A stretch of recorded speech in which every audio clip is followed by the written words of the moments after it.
Hello everyone and welcome to this review of 2021 BMW X5 30D, and let's start with the exterior. We can see a distinct laser headlights, a newly designed front grille, and overall a lighter aesthetics, more present aesthetics from the vehicle than its predecessor.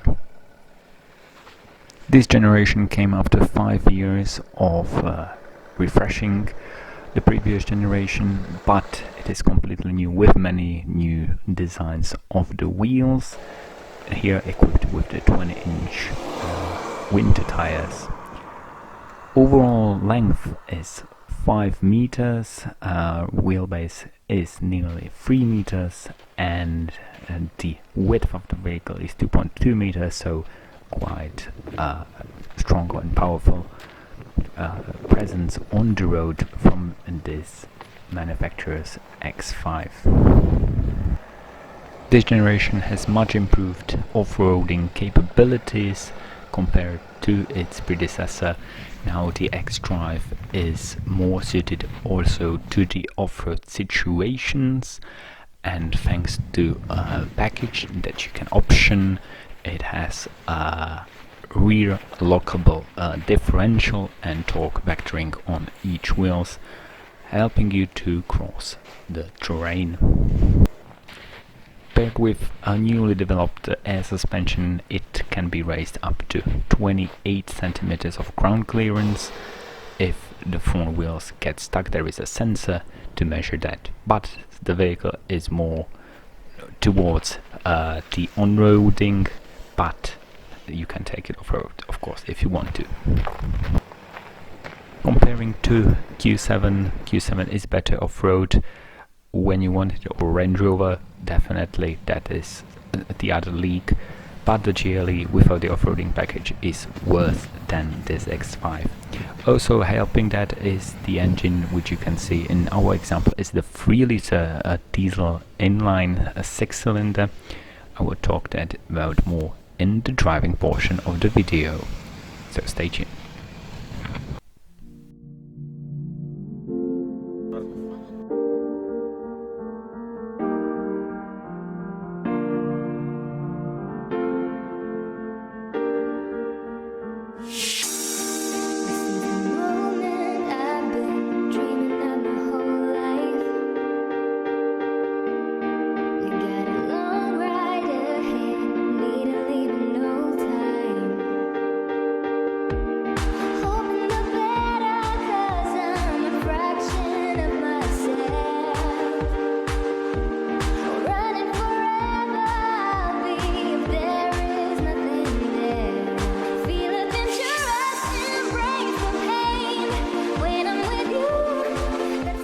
Welcome inside the revised version of X5, and of course this will grab your attention, not the lasers, you can't see them in real life, but the 12.3-inch instrument dial that is changed depending on the mode you have selected, Comfort, Sport or Eco Plus.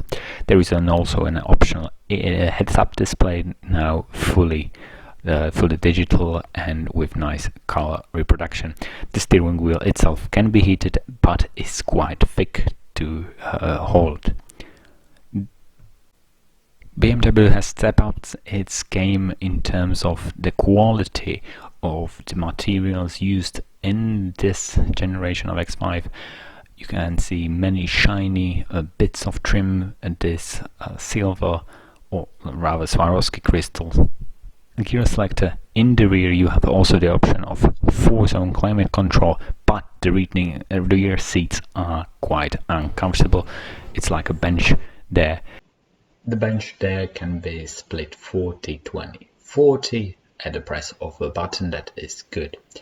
Now let's move to see the lighting inside. Yeah, it changes to orange from this transparent luminance, but if you do not choose the Swarovski package, the crystal package, you get a simple design of the gear selector, whatever you fancy. Overall layout is logical and easy to use even while driving. Some manufacturers can take notice, Mercedes, and the seats are comfortable, especially these comfort seats. You have the option to choose between cooling and heating up your cups. In the center console, there is this gear selector which we talked about. Everything is in this high gloss black trim, and here is the adjustment for the suspension, as I've mentioned. Moving to the iDrive itself, these values are a bit higher than usual. You have the option of viewing many different settings, customize the interface. Overall, it's quite smooth, it's quite responsive. It's a pleasant system to use, but not as intuitive as it was before, because these styles can get a bit messy and you need to play with it before driving, but you can get used to it. It's not as difficult as in Mercedes, and it is easier probably to learn as well. The touch capabilities are fine. You can also input the destinations on the map or via the iDrive controller, which has the touchpad response system. When you want to be sporty, you can play with the dials and view your movement of the vehicle on the screen to entertain the passengers. But now let's get to the driving portion of the video. That's why you actually buy the vehicle. So, how does the X5 drive?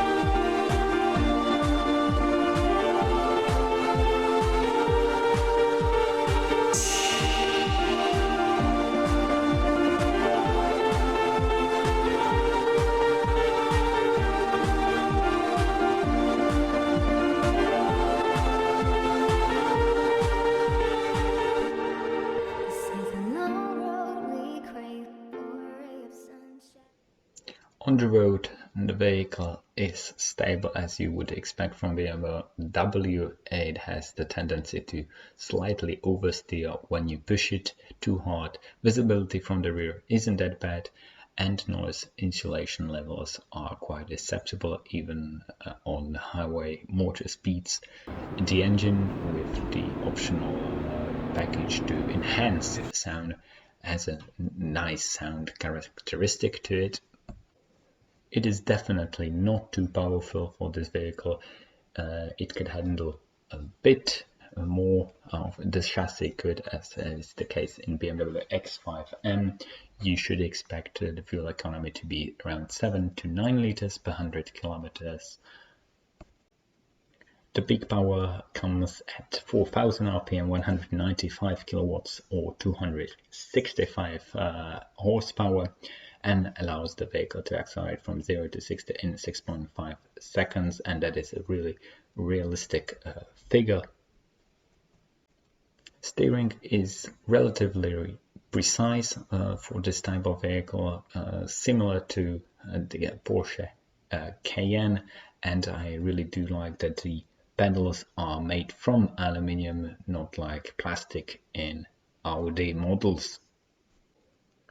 You can also option the four-wheel steering, and then the characteristics are even slightly improved, but still the vehicle jitters on small imperfections on the road more than compared to GLS or Audi Q7.